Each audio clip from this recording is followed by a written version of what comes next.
Oh, this is our presentation for Management 475, Section 1. Um, we are Group G, or Radiant in this case. Our C-suite includes Jack Elbrick, John Wynn, Cole Polinsky, and Martika Yanko. So who are we? We are Radiant, and the establishment of our name came from kind of two ideas that we wanted to think about. So the first one, we wanted to have flexibility. I know we are just selling shoes as of now, but we are thinking that eventually down the line, we want to maybe pivot or maybe expand our product mix into shirts or maybe other apparel items instead of shoes. Also, we were thinking about brand over our product. So the thing about our name or versus other maybe generic names like Shooniverse or Tenacious Lace, they are just unidimensional, right? They don't really have any flexibility when it comes to just thinking about the shoes itself, right? But I think for Radiant, it kind of resonates with like kind of a Nike brand or Adidas brand, where we can sort of, they like when you think of those companies, they aren't just the brand, they aren't just the product themselves, but kind of like the brand and the meaning behind it. So that's sort of what we felt that resonated with us. So what the sun, our logo kind of explains is we wanted to show that, to be the light in a world of darkness. Whoever wears our brand, it isn't just, some apparel thing that they just wear. It's kind of an outward expression of our values, of what we represent as a company.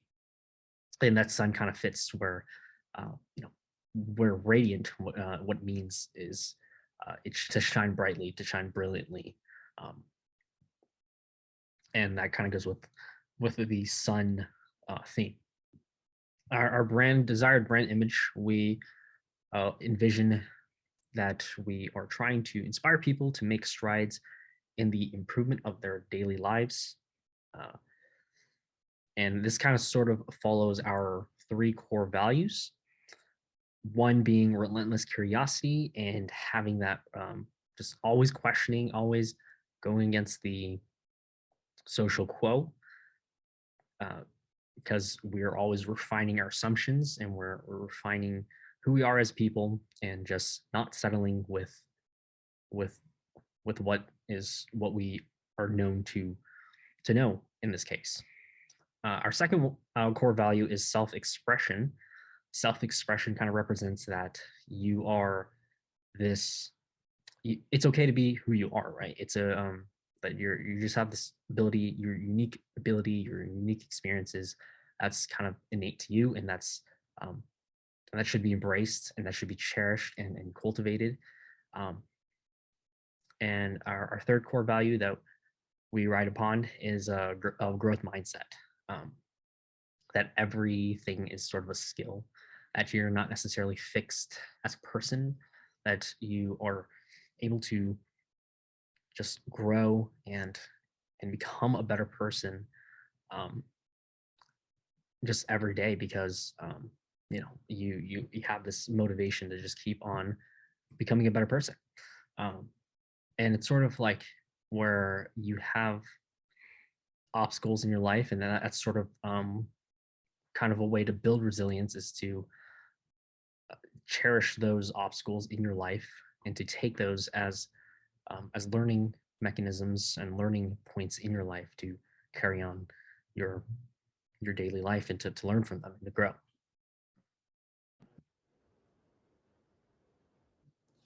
So as John had mentioned before, our three core values are a relentless curiosity, self-expression, and a growth mindset. So those are all three things that are very important in building our image rating as a company.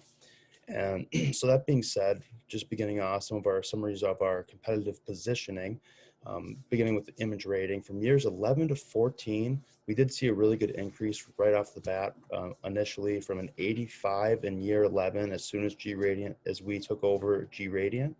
And then by the end of year 14, we actually saw it increase up to a 93. So that was an 8 increase in our image rating, which we thought was really good. We did plan on having a higher SQ rating throughout the entire um, throughout the entire years from year 11 through year 18. And our SQ ratings were anywhere from an 8.1 to a 8.5, except for Latin America, that was a 7.1 SQ rating, and those were for the years 11 through 14. So we thought those were pretty high SQ rating compared to any of our other competitors. One of our main competitors we saw with the SQ rating was Beach Universe, which ended up being one of our main competitors throughout the remainder of the simulation. But that didn't really matter that much right off the bat. Then we got into our market share a little bit, and throughout the whole time we sat around a 10% market share in most of our facilities. I know Murtika is going to talk about that a little bit later on, so I'm not going to dig into that too much.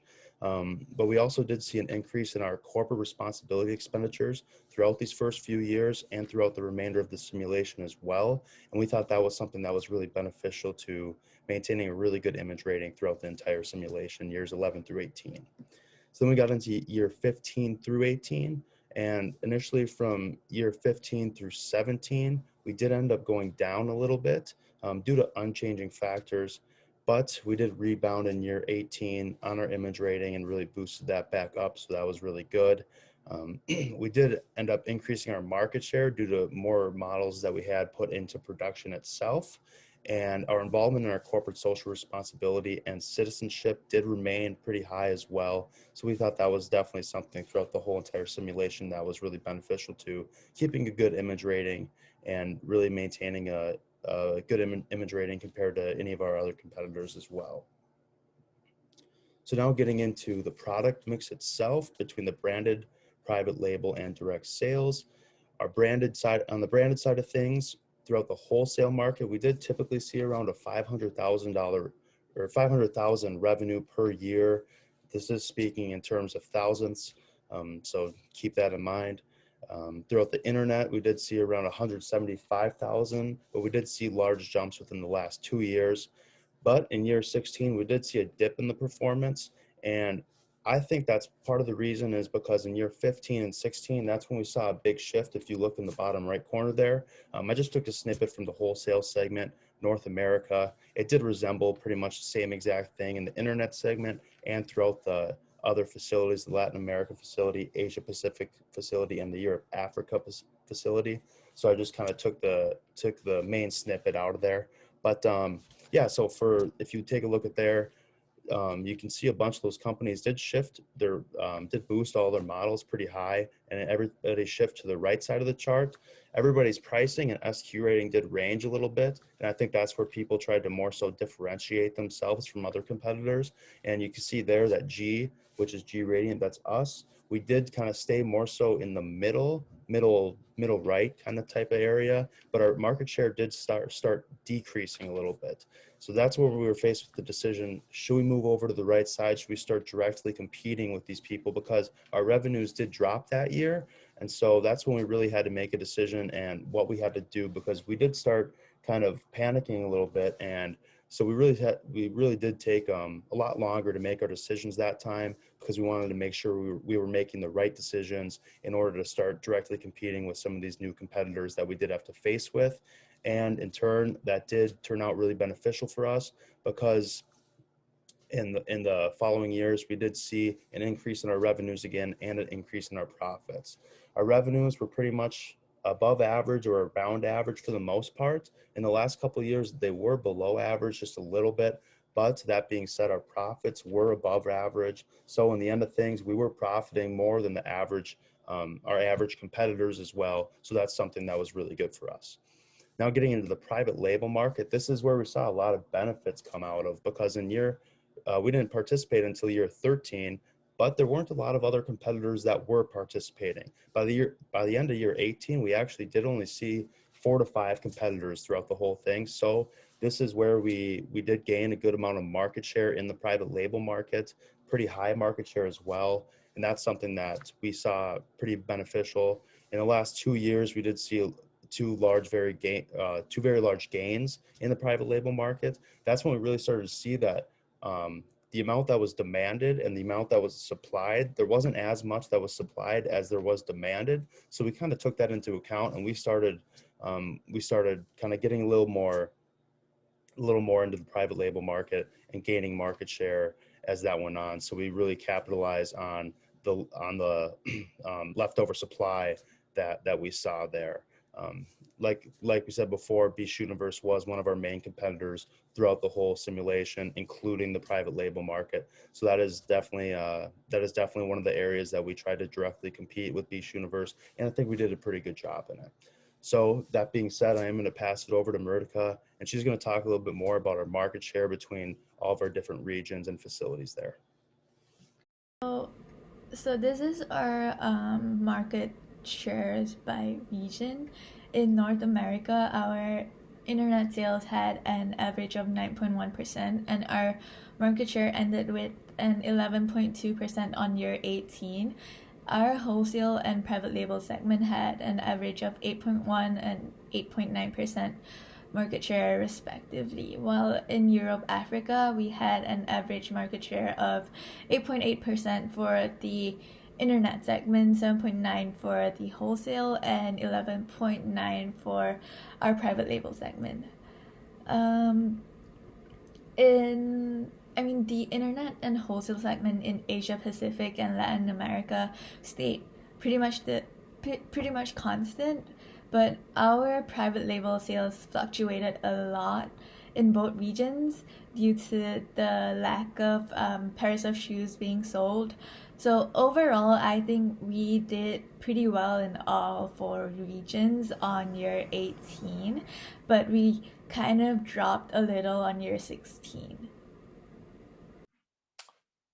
So when we started this simulation, we intended to make high quality shoes made efficiently. So our goal was to make shoes with an above average SQ rating, but a below average price. And we thought if we could achieve this, that we would be able to really capture a large market share, especially in the branded market. So because we thought that we were able to do this, our goal was to primarily compete in the branded market. We believed that there was higher margins there, that we would be able to get a really large market share, and that would help increase our brand image as well. So primarily focus on branded market, and then if we had any extra capacity, maybe we'll throw it in the private label. We also wanted to prioritize North America and Asia because that's where we had our production facilities. So we believed that by, mainly shipping our stuff from our production facilities inside the same country would save a lot of money on shipping costs and distribution, and that would help us, maintain that low price for a high quality shoe. We also planned on building our image primarily through advertising and then market share. We wanted to spend about average on advertising is what we said going in. And, we didn't have any plans for celebrity endorsements. We didn't have much plans for corporate citizenship.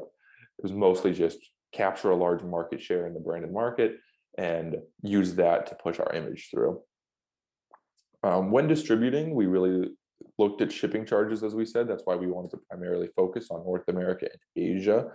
And so just trying to ship from production facility directly to the same country was a thought of ours in order to become efficient.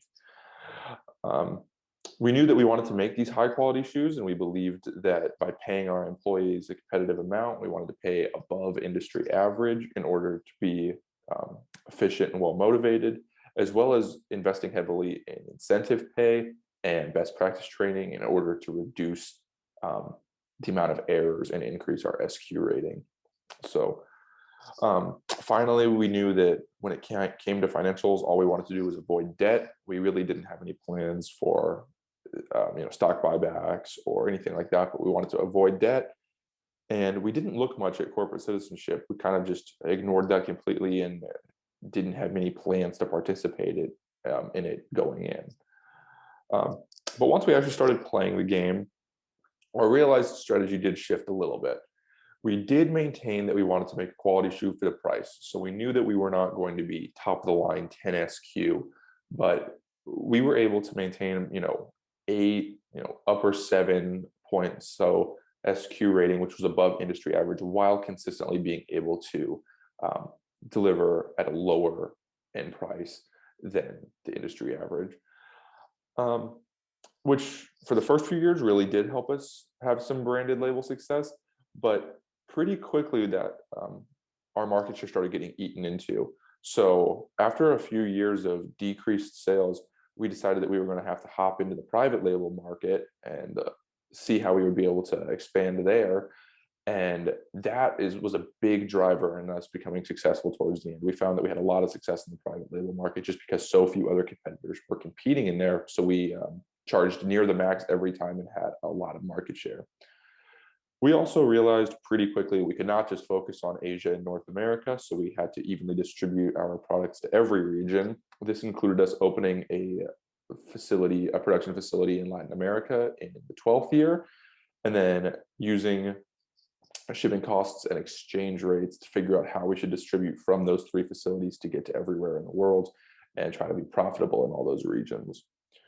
We ended up spending a little bit above average to average on advertising, both in the internet and wholesale market every year. And then we typically did have about 1 celebrity endorsement at all times. Usually our goal was to get a celebrity endorsement for as cheap as possible. We would bid on every celebrity at the same low price and hope that one of them ended up being the highest price. So that's how we really advertised, and we found that to be relatively successful. We did start with the simulation with high training and wage costs. We had above average pay. We had above average spending in TQM best practice, as well as really high incentive pay. And that worked to reduce the amount of errors. But as the simulation went on, we found that we had to pull that back a little bit. We had to pull our wages back about towards industry average in order to maintain good margins, and that worked well for us. We did end up participating in the corporate citizenship. We improved working conditions in our facilities, as well as having like a daycare center. And then we installed ethics training and enforcement for our suppliers. So that cost us a little bit of extra money, but we thought it was going to help our image rating as well as become efficient in our facilities. So one of the main reasons we ended up doing this was because we had extra cash at the end of the year that we wanted to do something productive with, which kind of leads into our financing situation. When we built our facility in Latin America in year 12, we did have to take out debt, as well as previously having an overdraft fee due to poor planning. So we had a decent amount of debt going into year 13. And from that point, our goal was to pay that off as quickly as possible. Any ending cash at the end of the year was sent directly to that. After that was paid off, which I think only took 2 years, we started improving corporate citizenship stuff and then doing stock buybacks or small dividends in order to increase our EPS. So summary of performance, we were able to increase our revenues every year except for 1 year, which was year 16. But outside of that, every year we increased, with the total ending revenues for the last year of 1.15 million, which was really good. We a lot of those gains in total revenue was driven by an increase in internet sales and expanding into the private label market, like I talked about earlier. Our final earnings per share was $11.62, with an average of $5.32. And a lot of that increase came in the last 2 years due to stock buybacks. We really heavily bought back stocks those last 2 years, as well as obviously having good final years earnings wise. Our final return on equity was 29% with an average of 21.4, which was good. We were consistently hitting investor expectations with that number. Really, that's driven once again by having a good final few years, stock buybacks and giving dividends.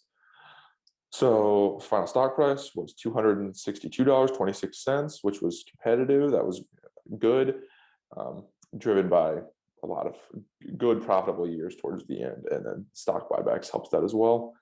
Our ending credit rating was an A plus, which was really good. We were able to maintain that A plus credit rating for the final 5 years of the simulation. Our low was a B credit rating, which happened right after we had more debt for financing the Latin America expansion. And just by paying off that debt with, we decreased our debt to assets ratio and a debt default risk ratio, which helped increase our credit rating. Next up is what we learned and what we would change um, if the game were to reset and if we had a second chance to right our wrongs. First off, if we had we would have a lot more involvement in the private label market. It wasn't until year 14 was when we realized the value and the opportunity that the private label market presented us. We consistently brought in a lot consistent cash flows and market share from the private label market. And sort of a misconception we had when doing the private label was that there was a market cap or market share cap, that we weren't able to go a certain amount. And so we kind of limited ourselves from actually selling those pairs in the private label market. But it turns out that there isn't, because there were so few competitors actually participating that we were able to, take market shares up to 19%, up to 20%, which is really ridiculous. But I think if we had a lot more focus on a lot more, and if we had a lot more emphasis on the private label market, we definitely would have been a lot more successful. The next thing, if we were to change, would be expanding our operations in Europe, Africa. A major problem with some of our production capacities, and a major problem with that we kind of incurred or dealt with, was that we had a lot of stockouts, right? We couldn't meet demand that were wanting our products, and we weren't able to meet those demands. I think starting out, we were very hesitant on using our money and investing too much and taking a lot of risks. But this kind of proved fatal, because we were sort of foregoing revenues that we shouldn't have lost. And if we had that capacity, if we had some of that, increased production capacity, we would have performed a lot better, and we would have tapped into a lot more markets that we missed when we didn't expand. Next, we should have paid a lot more attention to changing markets and competitive conditions. I think eventually companies started to realize that creating more models was sort of an effective means of gaining revenues, because as buyers and consumers go to that specific company to buy a certain model, they are able to buy other models and other shoes in the product mix to fulfill their needs, right? There's no reason for them to go for the other companies when they can just buy the model with the most, they're already there, and they're already buying from them. And it's sort of paying attention to where people are going and leading. That definitely would have played a big role in sort of outmaneuvering our competition. And lastly, we should have invested a lot more in advertising. I think a lot more of the top performers were able to gain such large market share and to sell a lot more pairs is because of advertising. And heavy investment, aggressively investing in advertising, has helped the top performers stay at the top, because they were just able to have such a major, have such great market share and able to sell and outperform all the other people because of how much they lacked in advertising. So that's sort of what we learned and what we could have changed. And that is kind of an overview and a conclusion to our assessment of our performance in the game. So thank you.